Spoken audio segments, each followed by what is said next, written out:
proverbial day 4, I believe. Technically, we have surpassed day 4, but work day 4. This is February the 9th. I've got some really cool guys coming to help me. Hopefully I'll get to the videos. I don't know if I will. Be crawling under the stage, putting in the rest of the rack, and trying to think of anything else I've got to do. Oh yeah, routing it. Anyway, I'm looking forward to it.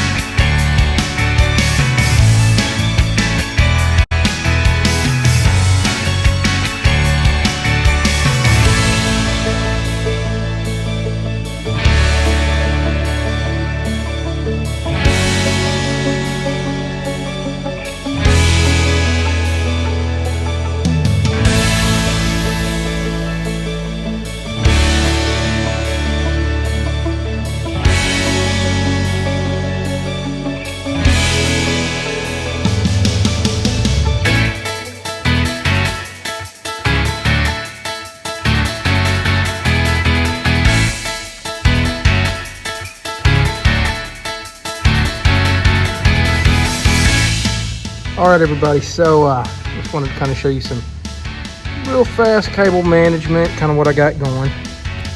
I'm running 2 front monitors, a piano monitor, a guitarist monitor, a secondary monitor in case we have to, because I think it's wise to go ahead and hook up for one just in case. Left main, right main, subs. Okay, so as you can tell, everything's zip tied. Running up, beautiful mustard color. You know, everybody remembers to catch up with mustard computer cables. All right, so what we got going is this. And I've got them going along the side here, and they're right at each one. So the 2 front monitors, the sub cable was short, so I ran it on the one side. It really bothers me, but it's the cable I had for them. So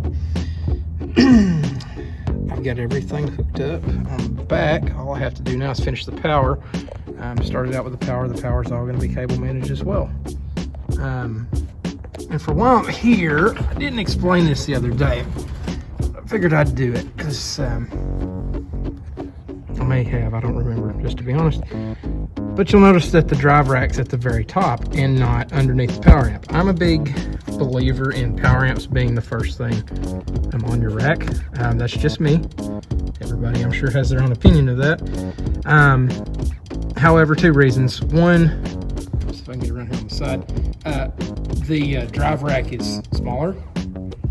And yeah, you're asking, but hey, Christian, so is the S16. Yeah, but it's a little thicker. So, that being said, the drive rack's at the top.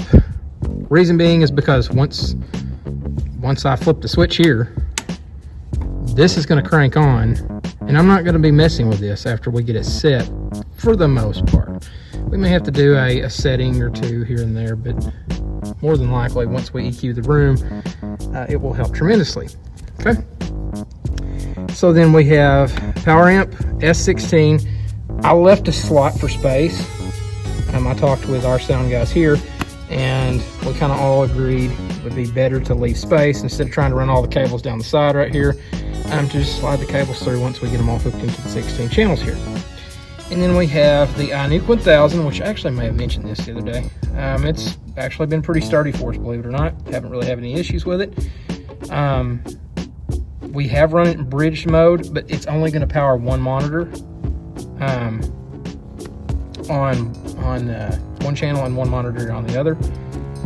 And so they're 4 ohms a piece, so we don't have to worry about anything because this will support it. And then we have the Behringer KM1700s Boss amps. We bought these actually. Shut this off.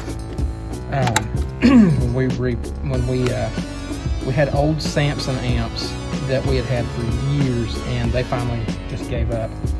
As you can see, they're listed A and B. That was for our own visuals. And no, this is not where they sit. It's just there because I was cleaning it.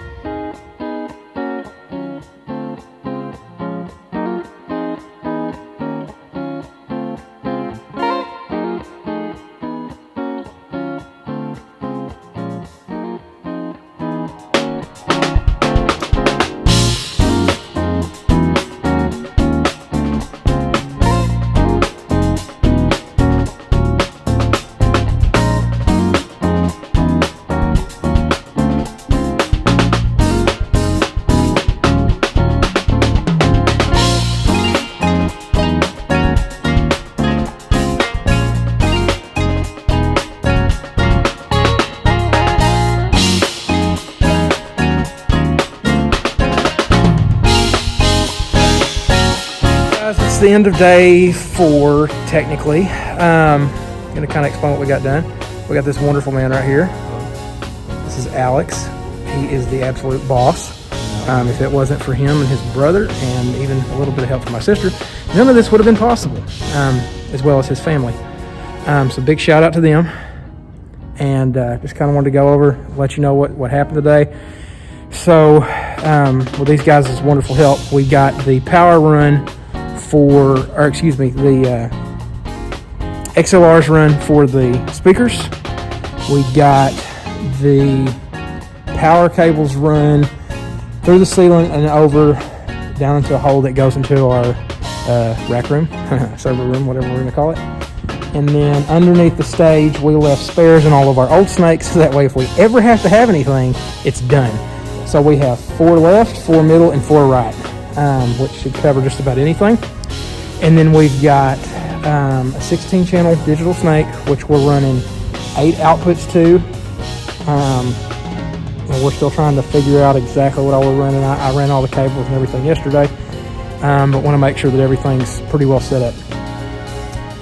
And then the last thing that we have to do is plug everything in and get it ready to go. It is currently, we're under a winter advisory and possibly won't be able to get back over here. It just kind of depends on how weather goes. So anyway, that being said, end of day 4. Hopefully you enjoyed some of these pictures that's up, and we'll see you guys in the next one. Good night.